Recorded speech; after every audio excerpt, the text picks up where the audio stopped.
Welcome back to Skin Deep Wellness Chronicles, where we dive beyond the surface to explore the well-being of medical professionals, mind, body, and soul.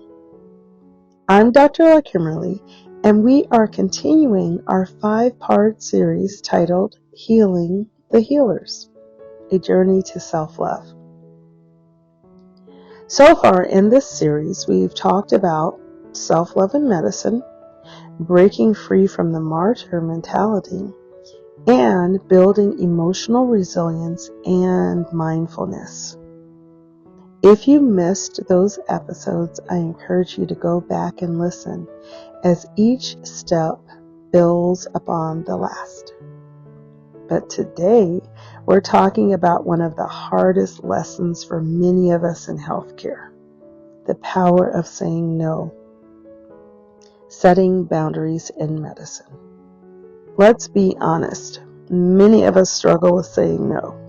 We feel guilty, we worry we're letting others down. We've been conditioned to believe that a good doctor, nurse, or caregiver is always available, always sacrificing, always putting patients and colleagues first. But here's the truth. Saying no isn't selfish. It's necessary.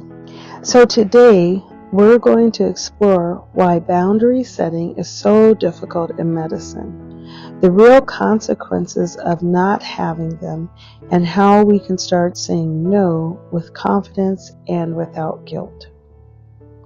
If you've ever struggled to say no to an extra shift, a last-minute request, or an overwhelming workload, you're not alone.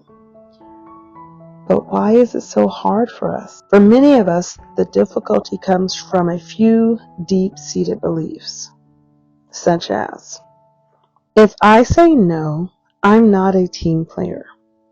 Patients first, no matter what.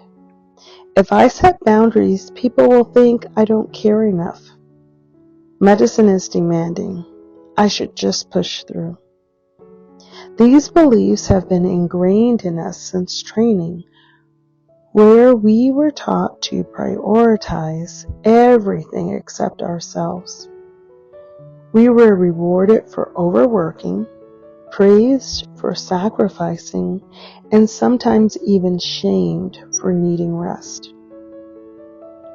Over time, this creates a toxic cycle where we feel guilty for even considering our own limits. But here's the reality. Burnout, exhaustion, and resentment don't make us better healers. They make us less effective, less compassionate, and more prone to mistakes. Boundaries aren't barriers to patient care. They are the foundation of sustainable patient care. If you're still hesitant about setting boundaries, let's talk about what happens when we don't. Number 1, burnout and emotional exhaustion. Constantly saying yes to extra shifts, overwhelming caseloads, and unrealistic expectations leads to chronic stress, exhaustion, and eventually burnout. And when burnout sets in, our passion for medicine starts to fade. Number 2, decline in patient care. Physicians experiencing burnout are more likely to make medical errors, have lower patient satisfaction struggles, and struggle with empathy fatigue. Overworking doesn't make us better, it makes us less effective. Number 3, impact on personal life. Many of us have sacrificed personal relationships, hobbies, and even our own health in the name of medicine. But at what cost? If we continue giving endlessly, what's left for us? So, now that we know why boundaries matter, how do we start setting them without feeling guilty? Here are 3 powerful strategies to help you say no with confidence and clarity. Number 1, reframe no as a form of self-respect. Saying no isn't rejection, it's self-care. Instead of, I can't, try, I choose not to, because my well-being matters. Remind yourself, I am not abandoning my patients. I am ensuring I can keep caring for them in the long run.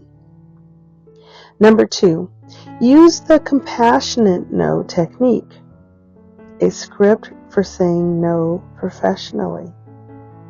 You don't have to be harsh to be firm.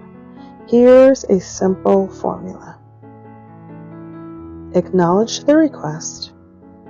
I really appreciate you thinking of me for this. Express your boundary. Unfortunately, I can't take on extra shifts this week because I need to rest and recharge. Offer an alternative if possible. I can, however, help next week when I have more availability. Number 3, practice small no moments daily. Start by setting boundaries in small ways. Leave work on time, even if you're tempted to stay longer. Take your lunch break without feeling guilty. Politely decline tasks that don't align with your capacity. Each small no builds confidence for bigger ones. Even when we set boundaries, guilt can creep in. But guilt is often a conditioned response, not an actual sign we're doing something wrong. Here's how to challenge it. Ask yourself, would I want my best friend or colleague to push themselves in this way? If not, why am I expecting it from myself? Remind yourself, saying no to one thing means saying yes to something else, like my well-being, my relationships, and my long-term sustainability in medicine. Reaffirm a healthy, well-rested me is a better physician than an exhausted, resentful one. Setting boundaries and learning to say no isn't about being selfish. It's about protecting our well-being so we can continue to serve with clarity, compassion, and energy. So, this week, I challenge you. Say one intentional no to something that doesn't serve your well-being. It could be an extra shift, an unrealistic demand, or even a commitment outside of work that drains you. See how it feels. Notice the freedom it brings. In our next and final episode of this series, we'll explore redefining success in medicine, embracing self-worth beyond productivity. We'll talk about shifting our identity away from constant achievement toward a more holistic, fulfilling definition of success. I'd love to hear your thoughts. How have you struggled with boundaries in medicine? What's one thing you'll start saying no to? Share your insights on social media using #SkinDeepWellness. And if this episode resonates with you, consider sharing it with a colleague who might need this reminder today. Until next time, take care of yourself because you deserve it. Be well, stay well.